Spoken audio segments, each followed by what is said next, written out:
Hello everyone on the internet. Today I will be talking about racism and how it does indeed play a role in police conflict. In Minnesota, police use force against black individuals 7 times the rate of whites. However, the black community aren't the only ones suffering at the hands of law enforcement.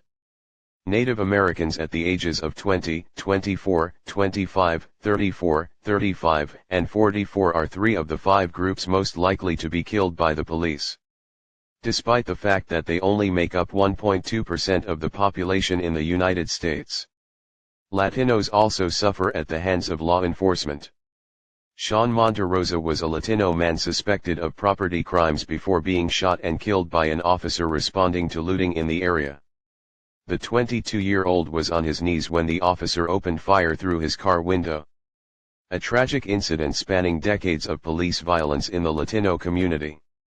Let me take this opportunity to give you a brief history lesson. In January 1918, as the people in Porvenir, Texas slept, a group of Texas Rangers invaded the small town. They are a group of U.S. Army cavalry soldiers and Anglo ranchers. They abducted 15 Mexican men and boys, took them to a nearby hill overlooking a river, and shot every single one of them.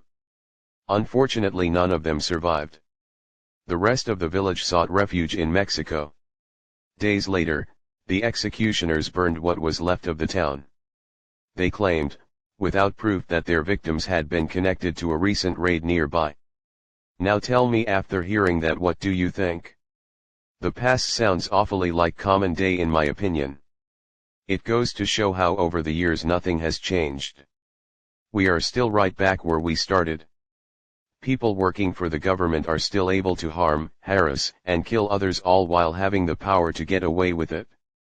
When people argue about police brutality, they often think of the black community, but we are not the only ones suffering, nor are we just simply making things up. Police discrimination is real, and it is taking and ruining lives as we speak. I would also like to take the time addressing a common misconception in the public. In 2019 it is said that only 8 unarmed black individuals have died. This is incorrect. The correct number is 13, not 8 as people claim. In fact, the number of said deaths could be much higher. I will be putting a link in the description explaining why this is. In the meantime, we must take racial bias out of police uniform.